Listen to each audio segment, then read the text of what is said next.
Magandang araw sa inyo mga Perkoy, sana ay nasa mabuti kayong kalagayan ngayon.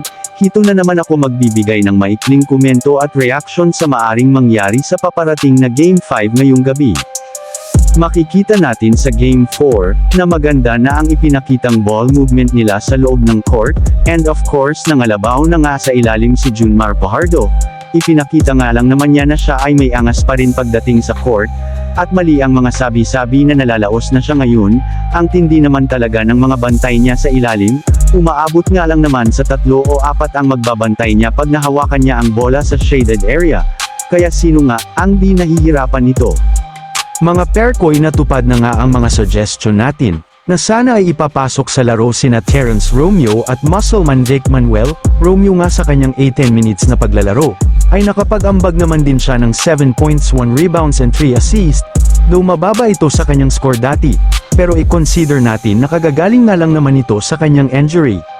Habang si Vic Manuel naman ay nakapaglaro nga ito ng more than 7 minutes, pero kita naman natin ang impact niya sa laro.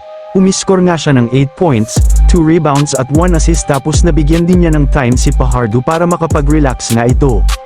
Si Coach Gallant naman, talagang binigyan nga niya ng time si Mutotoa na makasama ni Fajardo maglaro sa ilalim. Malaki din kasi pangangatawan nitong si Mu, malaki din ang chance na makatulong siya ni Fajardo pag masyado nga itong dinepensahan sa ilalim, at talagang makapagbibigay din ito ng sakit sa katawan dahil malakas din ito bumangga sa kalaban.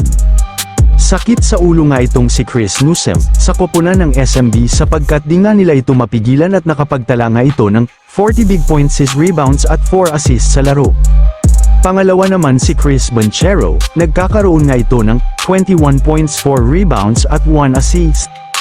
Pangatlo naman si Cliff Hodge, na may 17 points, 10 rebounds at 1 assist. Pang-apat naman si Allen Maliksi, na may 9 points, 8 rebounds at 2 assists.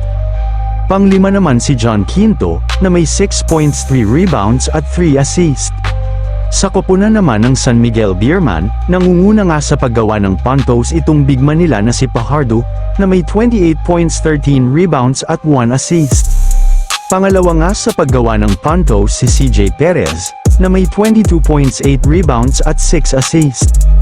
Pangatlo naman si Marcia Lassiter, na may 18 points, 3 rebounds at 3 assists.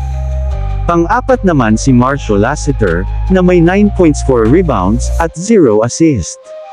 Pang-lima naman si Muscleman Vic Manuel, na may 8 points, 2 rebounds at 1 assist.